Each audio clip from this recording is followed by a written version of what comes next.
Hello everyone, welcome to Liam's Lyceum. I'm your host Liam, aka Himbar, and today I'm doing my weekly update. This is Liam's Leapings number 85 for the 4th of May, 2024. I guess it's a Star Wars holiday for fans of that. I guess I'm a decent fan, but I don't celebrate. Um, anyways, so first weekly update, first video really from the new place. I'm on my hotspot. Internet is not set up right now. So I'm on my hotspot. Hopefully this works okay. I'm going to try to keep this short just in case it doesn't. Hopefully I'll get internet set up on Monday or so. Not really sure. I do have a modem, so we'll see. But anyways, I read a lot this week, so let me just get right into it. I finished 4 books. I only have one of them physically, so I'll tell you about the ones I don't have physically first. And that is The Name of the Rose by Umberto Eco. I talked about this last week. I really like it. It was a good gets into the medieval idea of things, but also this idea of meta narrative. There's not much of a point so much, I feel like, right? But it was very entertaining. It is very long winded in getting where it's going, but the last bit's very beautiful. It's written very well. Definitely not the last Echo I'll be reading, but it was the first. And then I also read The Monk and the Hangman's Daughter. Well, I said I would do the digital ones first. But anyways, I already mentioned it. So the physical one I have, Monk and the Hangman's Daughter by Adolf Danziger de Castro and Ambrose Bierce. Very, very quick read, but it's pretty good. It's interesting because you actually are. I was okay with the monk for the most part during most of the novel, but at the end is where he really descends. Now he's kind of getting there throughout the novel, but it largely seems very altruistic, and so you can kind of also see this idea of narcissism very very early on as well, and it's very short anyways. So I heard about this from Our Lady of Darkness by Fritz Leiber, because De Castro is like the bad guy in that novel, and he's called De Castries. But anyways, so interesting novel from 1892. I like reading books from different time periods every once in a while, so it's been a minute since I read one from the 19th century, so might as well. And I had this one on hand, so yeah, that was a nice one. Where I'm gonna put it, I don't know. Oh yeah, I didn't organize my books. I literally just threw them all up, so they're not organized, sadly. My Forgotten Realms books are. I separated the Forgotten Realms books this time around, but that's going to take a while to organize. So, other books I finished were Barryar, whatever, by Lois McMaster Bujold. Book 2 chronologically in the Vorksagen saga. Sorry, but I'm not sure which one it was written. Maybe it was like 7 or something like that. I don't know. I've only read Shards of Honor. I just reviewed it actually, but it's not up on my channel. I just recorded that review. It'll come out like at the end of May or something. So enjoyed it actually. It won a Hugo Award. It was very interesting. Like Bujold does stuff that's very simple, I feel like in some ways, but she does very well. And it's stuff that's in some cases hasn't really been done before. And so it's just like an interesting angle on things. So I liked it. It's basically mom space opera. Like that's essentially what it is. So, anyways, and then I also read Barbarians of the Beyond by Matthew Hughes, which is authorized Vance sequel to the Demon Princes. I just finished book 5 of the Demon Princes recently, and so I thought I'd get to this real quick.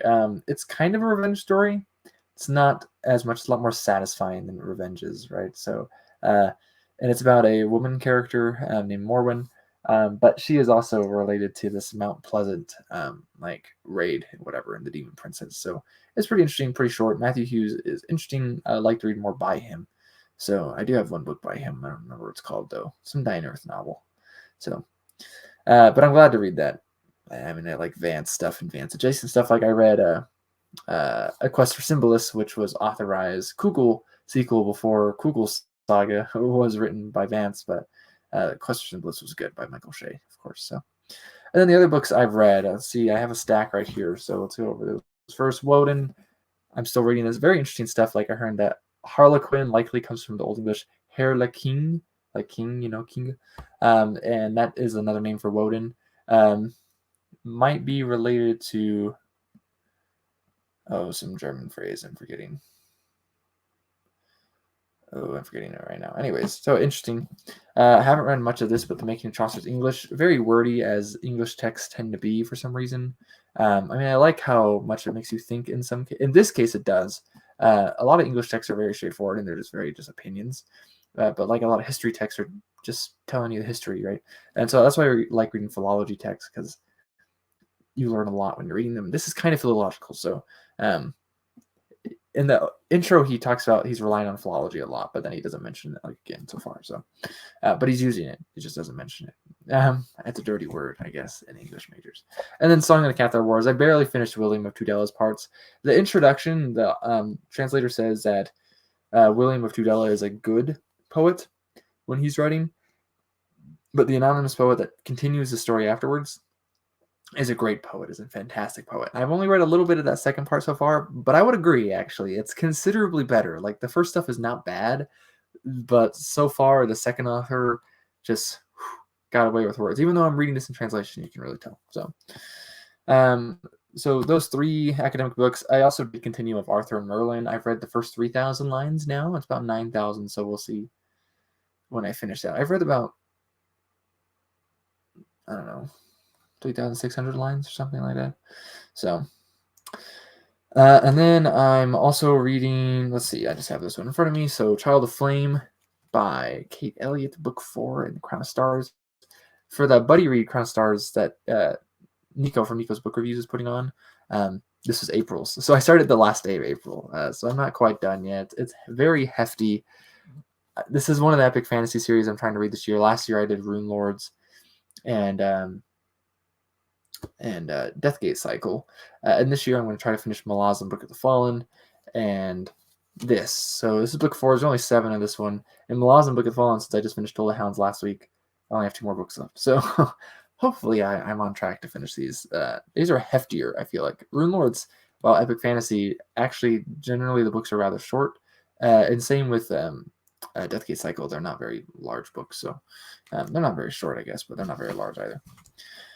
So this is okay. Child of Flame is just very long. It's a problem with epic fantasy in general. It's got some interesting stuff going on, though. Not my favorite in the series. That'd still probably be number 2 or number 1. One of those. But so far it's better than number 3, but it's also really long. Like I said, that was my problem with number 3. It was just too long. And then we got a couple of books over here. Let's see. So I read almost all of the second Baldur's Gate novel, Baldur's Gate 2, Shadow of Am, by Philip Athens. This one actually came out with the video game. The first novel came out like 6 months after the first game. I'm almost done with it. It's very short. It's a little better actually than the first novel, because the first novel was like kind of silly. I mean, this isn't the greatest like work of fiction ever that I've read, or literature, but it's not bad. It's okay. It's decently entertaining, I guess. I'm also reading Harpy's Flight by Megan Lindholm, which more commonly and more popular publishes under the name Robin Hobb these days. This is not her name either. She doesn't. Her name's like Margaret Ogden, I think. Lindholm's probably her maiden name, but this is closer to her actual name than Robin Hobb is. But I'm only on page like 70. It's 200 pages. This is her debut novel, technically. It's a story of Key, or maybe it's Kai, but Key and Vandian.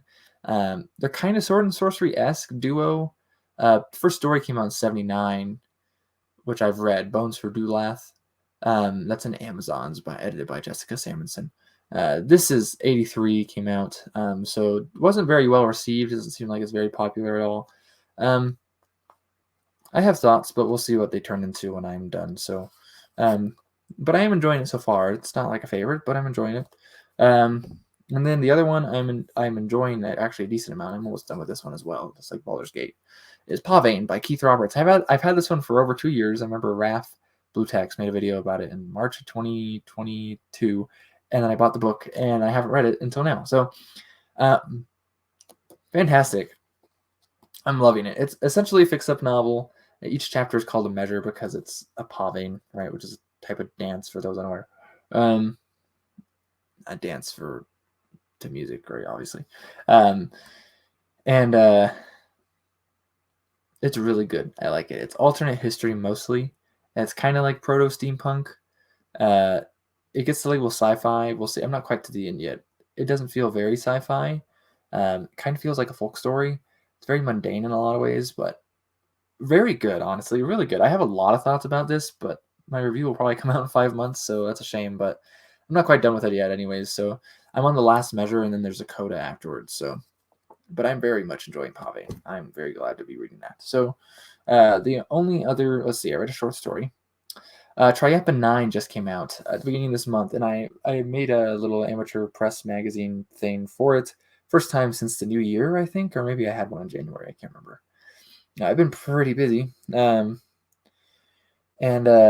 so I put a rejected short story in there if anyone wants to go read it. I don't even know the name of the story.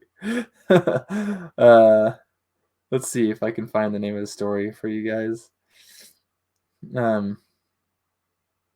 You'll see why I don't know the name of it. It's called Edunians unis passarum domum citisime peru laureat. Or Henshin Worm, as I call it, also just like a second title that's way easier to say. That's actually, if you can tell me where that quote is from, you get a +1. I did this on my Discord a couple weeks ago, and you can tell me who said it, you get another +1. Here's a big hint, though. There's an Old English version of it. Maybe not the biggest hint, but it's still an Old English. And the Old English says, Kuma an sparwa an hrar licha that hus ther fleo. So, yeah, anyways.